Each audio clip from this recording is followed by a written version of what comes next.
Here as our favorite segment of the week, although I'm saying that more and more these days, Dan Zarlinga with the Missouri Department of Conservation. Good morning, Dan. Good morning. How's it going? Good. We're going to talk bullfrogs in a second, which I never thought I'd say that on the radio. But there was a story that they found an albino deer in Manchester, Missouri.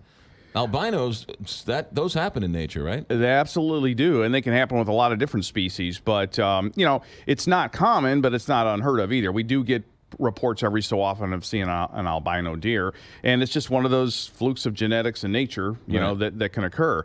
Now, typically in the wild, if an albino creature does emerge, its odds of survival are lower because a lot of, with the deer's coloring and all that helps it blend into the surroundings. Yeah. So something white really stands out. So unfortunately, it becomes more of a target for predators and things. All right, good. Yeah. All right, we're talking about bullfrogs today. What is the big deal about bullfrogs, and who knew there was a frog hunting season? That's right. There certainly is. And I'm going to tell you a couple of facts, McGraw, that may actually fascinate you and possibly even change your life. Or bore us to no Or bore end. you to death, Right, one of the two, but okay. hopefully one of the others. But the bullfrog is actually the Missouri official state amphibian. And it's the largest frog in North America. So The bullfrog. The bullfrog. What makes it a bullfrog? Oh, well, it's the name comes kind of from the call, because as we heard at the opening of the segment there, they've got this really deep call. Some people, when they try to verbalize it, they call it jug of rum, but it sounds like a bull, kind of a bull's call, and it's just kind of a large frog, so that's kind of how it got its common name of bullfrog. But they're really interesting creatures. They can live up to 10 years. They're common statewide.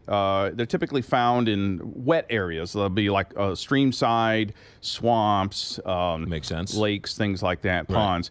So that's typically where they are. And they'll eat just about anything they can get down their mouth. It'll be insects, eggs, crayfish, small birds, even other frogs. So they're have a lot of variety. They will eat other frogs? Yes, smaller frogs. Anything they can get down their mouth and swallow, they'll eat. So are they the top of the food chain when it comes to frogs? I guess they would be, in terms of frogs. Yeah. So they're the big guys on the boat. Are all frogs bullfrogs out here? No. There's a large variety of frogs that we have in Missouri, but the bullfrog and its kind of a cousin, the green frog, similar species of frog, are the only two frogs we have in the state that are game species that we can actually hunt. Usually, like the calls you'll hear, they usually begin like maybe mid-May and go through mid-July. So they're right now in the peak of their breeding season, and that's why they're calling to attract mates. Gotcha. The males are. Okay, so when is the hunting season? Well, now the hunting season starts actually tomorrow at sundown. Which is different because June if it's mating season, I thought we didn't hunt animals in their mating season. Well, they usually can get their job done pretty quickly. So, right. and then so they're kind of like Willie. Yeah. Well, I won't make a comment there. But anyway, so yes, that's when the hunting season opens, and it goes through October 31st. So it's several months. Who knew that there was a bullfrog hunting season? What do we need to? How do you hunt a bullfrog? Well, there's a variety of different ways. Now, of course, you got to have a permit, like for any kind of hunting. But the bullfrog hunting season kind of spans the gap between hunting and fishing. It's a little bit of both.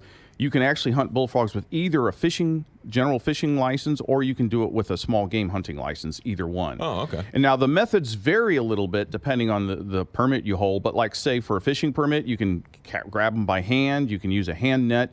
You can use a pole and line. But a really common thing to do is a gig. And a gig is basically a long pole with spikes on it. Kind of looks like Neptune's trident, only smaller spikes, and there's 5 of them. Right. And you just spear them, basically. So you kind of throw it with the... It's like not so much of a throw, you more stick it like a spear. You don't really throw it so much. And then what do you do with the frog once you catch it? Can you eat the frog? Yeah, you can eat the legs. The legs are really meaty. And so frog legs are a real thing? Yeah, and some people, you can order them in some restaurants and stuff, and they're considered a delicacy, and so that's what mainly people do with them, is they clean them and eat them. So, and you typically hunt them at night. You can use a light, and that's permitted. Then if you have a hunting permit, you can also hunt them with like a .22 rifle or pistol, bow and arrow, crossbow, even an atlatl, which I think we talked about earlier in the show, that ancient throwing weapon. You can use that on them too. How many frog fishing licenses does the state give out?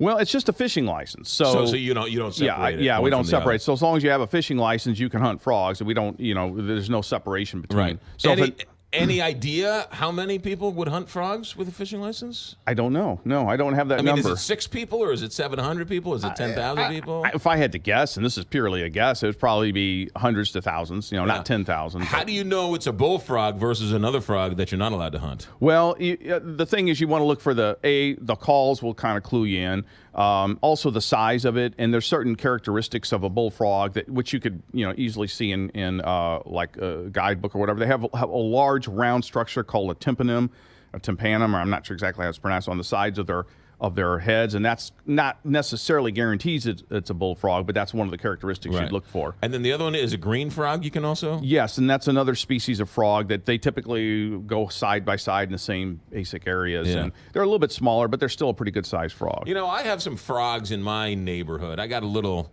I don't know if it's a retaining pond or a retaining river that sort of helps with the drainage and stuff. And that sort of gets filled up with water, and I'm kind of near Darden Creek. So I guess, how far does the frogs travel from the streams? Do they travel a mile? Do they travel a half a mile? Is it just a block? I don't think they go terribly far from the water source. Right, they're usually right around that vicinity. Now the calls, on the other hand, especially these bullfrog calls, they're very loud, and depending on the circumstances, they can be heard from like half a mile away. So you might be hearing them, and they may actually be farther than you think they are. Yeah. All right, Willie, you have a bullfrog call here. Listen to this.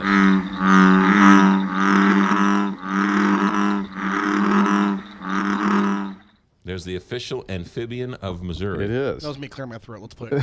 Oh, well, we got that wrong. Last question for those who really want to know, what's the limit for the amount of bullfrogs you can get? So it's 8 per day. So you can take up to 8 per day. And the nice thing about the sport of bullfrog hunting is it's a good way to kind of introduce like youth to hunting, because it's a more low-key hunting, I like to think of it as, because it's not like deer hunting where you got to field dress the deer, or it's not like duck hunting where you got to go out in ice cold water at dawn. It's kind of more relaxing summer evening type pursuit, and the animals are easy to deal with once you get them, and so it's a great way to get folks introduced to hunting. And the season starts tomorrow? Tomorrow at sundown, June 30th, and goes to October 31st. Oh, that's a long season. It's a pretty good stretch, yeah. All right, Dan Zarlinga, more on the website? Yes, sir. It's www.mdc.mo.gov,